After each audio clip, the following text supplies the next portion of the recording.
Chloe adjusted the strap of her satchel nervously as she followed her classmates into the gallery. The high ceilings and soft lighting cast an ethereal glow on the artwork displayed. For someone who preferred sketching in solitude, the bustling atmosphere of the gallery visit was a sensory overload. But Chloe couldn't deny her curiosity about the event. A renowned young artist, Damian Calloway, was unveiling his latest piece. At just 24, Damian had captured the art world's attention with his brooding charisma and hauntingly evocative paintings. Chloe had heard whispers about him, a rising star whose talent was as mesmerizing as his piercing green eyes and dark, unruly hair. "I'll catch up," Chloe murmured to her friend, stepping away to find the restroom. She hugged her sketchbook to her chest, her constant companion filled with her lifelike portraits. Rounding the sharp corner, Chloe collided with someone, and the impact sent her sketchbook tumbling to the floor. "Oh no, sorry," she exclaimed, kneeling to gather the scattered drawings. "No, it's my fault," came a deep voice above her. She glanced up, her breath catching as she found herself face to face with Damian Calloway. His brow furrowed slightly as he knelt to help her. When his gaze fell on the drawings, his expression softened into awe. "Did you do these?" he asked, picking up a sketch of an older man reading a newspaper. Chloe nodded shyly. "Just little things I see." "This is more than little," Damian said, his lips curling into an appreciative smile. "They're incredible." Her cheeks flushed, and she muttered a quiet, "Thank you." But before she could say more, someone called Damian's name.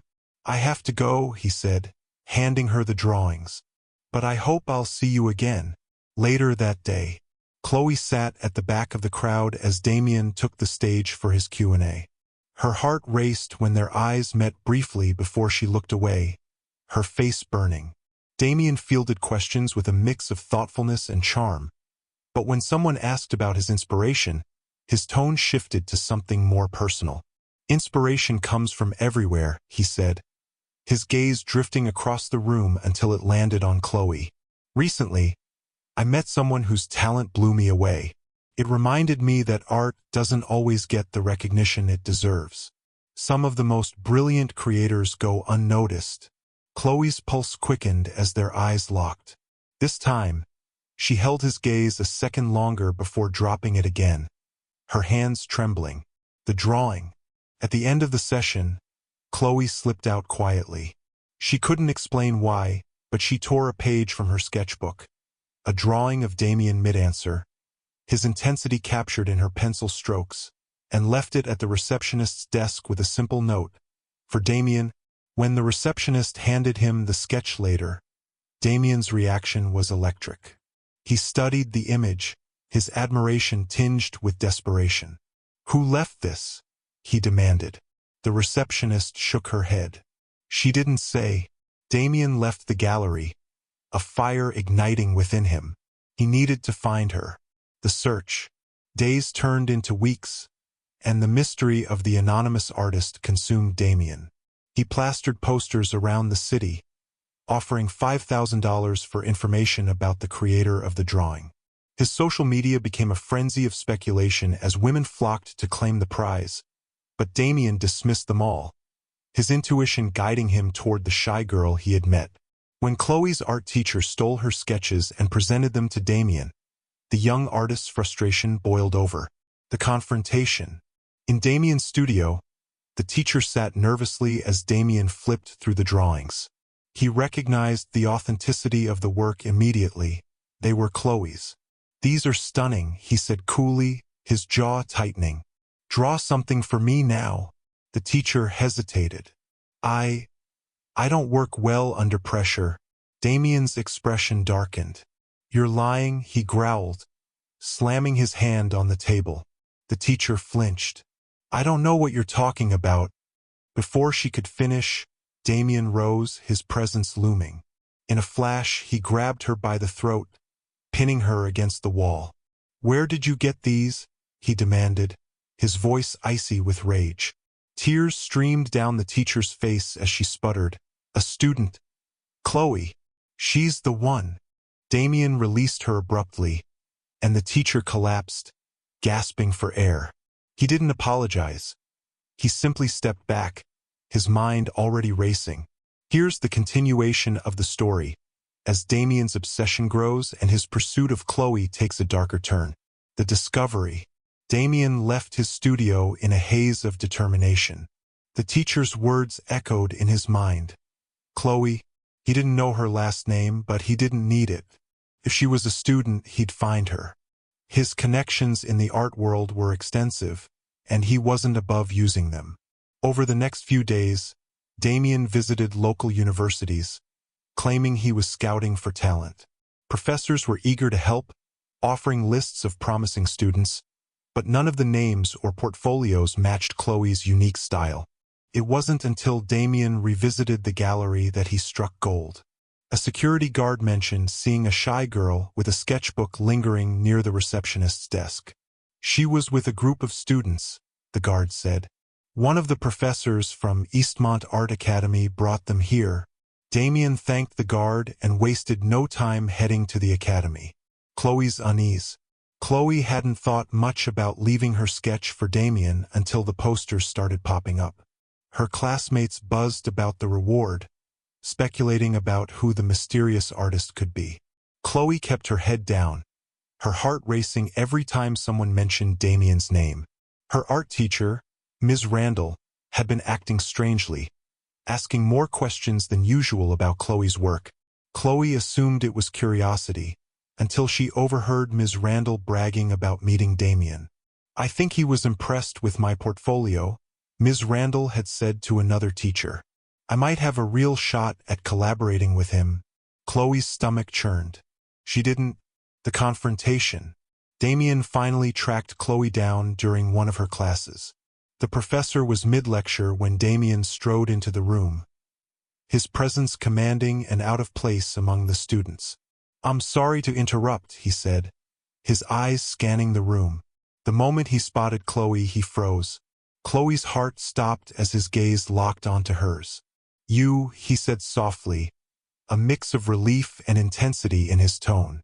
The professor cleared his throat awkwardly. "Mr. Calloway, is there something I can help you with?"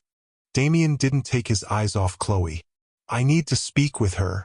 Chloe felt every pair of eyes on her as she stood hesitantly. She followed Damien out into the hallway, her palms clammy. "I've been looking for you," Damien said, his voice low but firm. Chloe blinked, unsure of how to respond. "Why?" Damien held up a folded piece of paper, the drawing she'd left him. "This. You're the artist. Why didn't you tell me?" Chloe's cheeks burned. "I didn't think it was a big deal." "It is to me," Damien said, his voice sharp. Then he softened. "You're incredibly talented, Chloe. You shouldn't hide that." She looked away, unsure of what to say. The invitation. Damien's obsession with Chloe only grew after their meeting. He invited her to his studio under the guise of mentorship. Chloe hesitated but eventually agreed, intrigued by the opportunity despite her unease. His studio was a sprawling space filled with half-finished canvases and sculptures. Damien moved around the room with a restless energy, explaining his process and pulling out books and sketches to show her. But as the day went on, Chloe noticed a shift in his demeanor. He watched her too closely, his questions probing deeper into her life. "Why do you hide your talent?" Damien asked at one point, his tone almost accusatory. "I don't," Chloe said, fidgeting with her pencil. I don't like attention." Damien stepped closer, his eyes narrowing. "That's a lie. You left me that drawing for a reason." Chloe felt the air grow heavy. "I just thought you'd like it." Damien smiled, but it didn't reach his eyes. "Oh, I do. But I want more." The spiral. Over the next few weeks, Damien's behavior became more erratic. He sent Chloe gifts, expensive art supplies, books, even flowers. She thanked him politely but felt increasingly uneasy. Then came the calls. At first, they were infrequent, questions about her work, invitations to events. But soon, Damien was calling late at night, his voice tinged with desperation. "I need to see you," he'd say. "I can't stop thinking about you." Chloe began avoiding him, ignoring his calls and skipping events she knew he'd attend. But Damien was relentless. One night, Chloe returned to her dorm to find a package on her desk. Inside was a canvas, a painting of her so lifelike it took her breath away. She stared at the signature in the corner. Damien Calloway. Her phone buzzed. A message from Damien. "Do you like it?" The breaking point. Chloe couldn't take it anymore. She confronted Damien at his studio, demanding he leave her alone. "You don't understand," Damien said, his voice cracking. "You're my muse, Chloe. You make me feel alive." "This isn't admiration," Chloe snapped. "It's obsession." Damien's expression darkened. "You think I don't know that?" For a moment, his vulnerability shone through, but it quickly gave way to anger. "I've given you everything, attention, opportunities, and you want to throw it all away?" Chloe backed away, her heart pounding. "You need help, Damien." Damien's voice softened, almost pleading. "I just need you." But Chloe turned and walked away, leaving Damien alone in the studio, his world unraveling. The endgame. As Chloe tried to rebuild her life, Damien's obsession didn't fade. He began painting darker, more twisted works, each one inspired by her. His fame grew, but so did the whispers about his mental state. Chloe lived in fear, knowing Damien wasn't done with her. She had become the centerpiece of his art and his madness. The kidnapping. Chloe's world unraveled the day Damien appeared outside her dorm. She froze as he stepped out of the shadows, his expression a mix of relief and madness. "I finally found you," he said, his voice soft but unnerving. "Damien," Chloe stammered. "What are you doing here?" Before she could react, he grabbed her arm, his grip firm but not painful. "You don't understand," he said, his eyes glinting with an unsettling light. "You're my muse, Chloe. You're perfect. I have to preserve that perfection before it's ruined by the world." Chloe struggled, her protests muffled as Damien pressed a cloth over her mouth. Darkness engulfed her. The studio. When Chloe awoke, she was in Damien's studio, her wrists bound but otherwise unharmed. The room was dimly lit, the walls lined with paintings. All of her. "Damien," she whispered, her voice shaky. "Let me go." "I can't," he said, standing over her. "Not yet. You're the centerpiece of my greatest work. You're everything I've been searching for." His voice was tender, almost loving, but the madness in his eyes betrayed him. As days turned into nights, Damien worked tirelessly, painting Chloe from every angle, capturing her fear, her defiance, her vulnerability. She tried to reason with him, to appeal to his humanity, but Damien was too far gone. "You'll thank me one day," he told her. "When the world sees you through my eyes, they'll understand how extraordinary you are." The escape. Chloe's days in Damien's studio were a blur of fear and desperation. Her mind raced constantly, searching for a way out.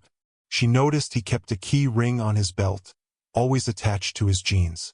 One evening, Damien was deeply engrossed in painting, his back to her.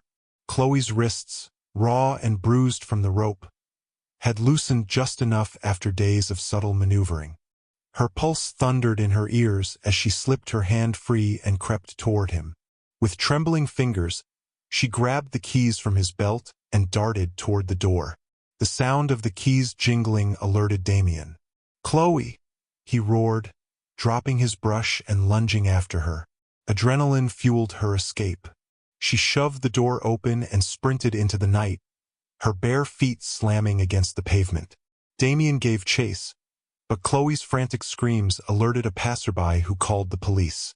By the time officers arrived, Damien was dragging Chloe back toward the studio. They drew their weapons and ordered him to the ground. "Don't hurt her," Damien pleaded, raising his hands in surrender. "She's mine. She belongs to me." Chloe collapsed into the arms of an officer, her body trembling with relief. The trial. Damien's trial was a media frenzy. His work, already infamous, now carried a sinister allure. The courtroom was packed daily, reporters documenting every twist and turn. Chloe testified against him, her voice shaky but resolute. She recounted every horrifying detail of her abduction, her words painting a vivid picture of Damien's obsession. Damien, in contrast, was calm and articulate. He spoke about Chloe as if she were a muse, not a victim. "She's extraordinary," he told the court, his gaze never leaving her. "I wanted to preserve her beauty. I wasn't trying to harm her. I was trying to protect her from the ugliness of the world." Despite his attempts to rationalize his actions, the evidence was overwhelming. Damien was sentenced to 32 years in prison, with no possibility of parole for at least 25 years. The aftermath. Chloe tried to return to a normal life, but it was impossible.